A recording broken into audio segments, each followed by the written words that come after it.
안녕하세요. 몸신노트 박사입니다.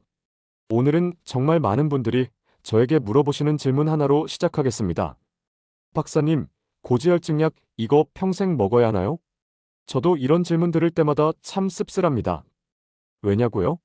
약만 믿다가 오히려 건강을 더 망친 분들을 너무 많이 봤기 때문이에요. 실제로 저희 병원에 오신 63세 이상철 어르신 10년 넘게 스타틴계 고지혈증 약을 복용 중이었는데 요즘 기억이 잘 안 나고 다리가 자주 저린다고 하셨어요. 검사해보니 근육효소 수치가 올라가 있었고 간 수치도 비정상. 이게 다 약 때문일 수도 있어요? 라며 깜짝 놀라시더라고요. 자, 여러분도 혹시 이런 고민 있으신가요? 혈액 검사에서 콜레스테롤 수치가 높아서 약을 시작했는데 의사는 그냥 계속 드세요만 반복하고 약을 안 먹자니 찝찝하고 먹자니 불안하고 언제까지 이걸 먹어야 하지? 부작용은 괜찮을까? 진짜 이게 답일까? 이런 생각 해보신 적 있죠? 오늘 그 답을 드리겠습니다. 많은 분들이 콜레스테롤 수치만 높다고 하면 무조건 나쁘다고 생각하세요. 하지만 콜레스테롤은 우리 몸에서 호르몬, 세포막, 담즙산을 만드는데 필수적인 물질입니다. 문제는 나쁜 콜레스테롤 LDL이 과도하게 쌓이고 좋은 콜레스테롤 HDL이 부족해지면 혈관벽에 플라크가 생기고 결국 동맥경화로 이어지게 되는 겁니다. 즉, 단순 수치가 아니라 어디에 쌓이느냐, 염증 반응과 함께 발생하느냐가 중요합니다. 예를 들어 LDL이 130mg/dl라도 염증 수치 CRP가 높고 HDL이 40mg/dl 이하라면 심혈관 위험이 매우 높아질 수 있습니다. 가장 많이 쓰이는 약이 바로 스타틴 계열입니다. 이 약은 간에서 콜레스테롤을 만드는 효소 HMG-CoA-REDUCTAS를 억제해 전체 콜레스테롤 생산량을 줄이는 역할을 합니다. 그 결과 LDL 수치가 떨어지죠. 하지만 문제는 간이 콜레스테롤을 줄이기 위해 더 많은 에너지를 쓰게 되고 그 과정에서 근육 손상, 간 수치 상승, 인지 기능 저하 같은 부작용이 생길 수 있다는 겁니다. 스타틴 부작용은 전체 복용자 중 1015%에서 발생하고 특히 60세 이상 여성은 근육통이나 피로감 호소가 많습니다. 이 외에도 피브레이트 FIBR-AT, 에제티미브이지 TIMIB 같은 약은 중성지방이나 콜레스테롤 흡수를 억제하는 작용을 하며 복합요법으로 병용되기도 합니다. 간간에서 콜레스테롤을 합성하는 기능이 억제되면 다른 해독작용에도 영향을 미쳐간 수치 상승이 나타날 수 있습니다. 근육 스타틴 부작용 중 가장 흔한 것이 근육통입니다. 심한 경우 횡문근융해증으로 이어질 수 있어 근육효소 CPK 수치를 주기적으로 체크해야 합니다.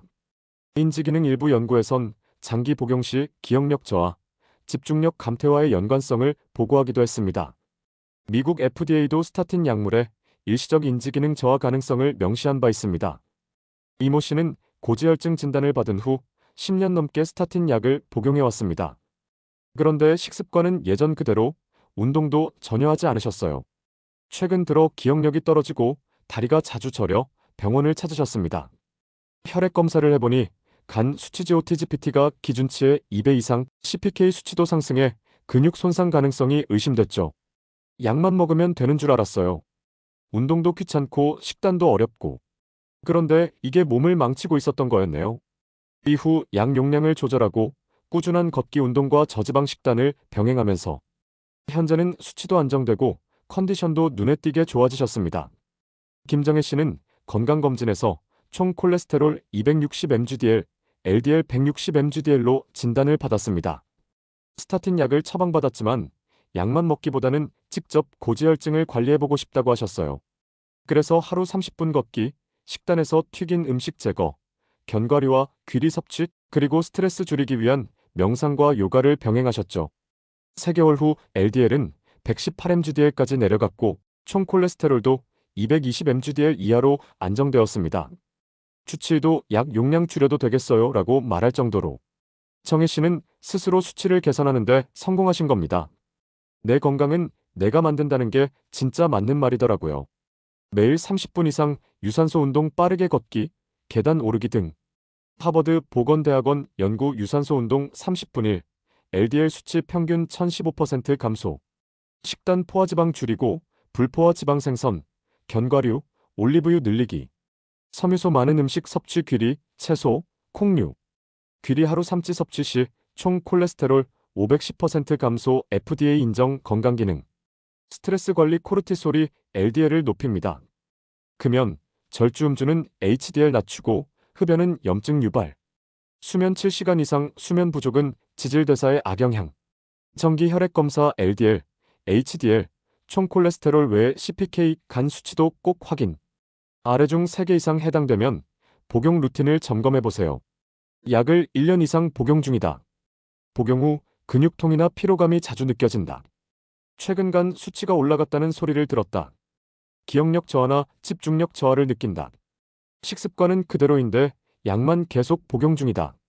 운동을 거의 하지 않는다. 한 번도 복용 관련 상담을 받아본 적 없다. 3개 이상이라면 지금이라도 병원에 가서 복용 방식과 용량을 점검받아야 합니다. 단순히 약을 끊기보다는 복용 방법을 바꾸는 게 우선입니다. 고지혈증 약은 필요합니다. 하지만 평생 먹어야 하니까 그냥 먹자는 태도는 오히려 건강을 해칠 수 있습니다. 약은 보조수단입니다. 진짜 치료는 식습관, 운동, 생활 루틴에서 시작됩니다. 오늘부터 약병만 바라보지 마세요. 당신의 건강은 당신이 바꿔야 합니다. 구독, 좋아요, 알림 설정하시고 박사와 함께 건강 루틴 시작해보세요. 감사합니다.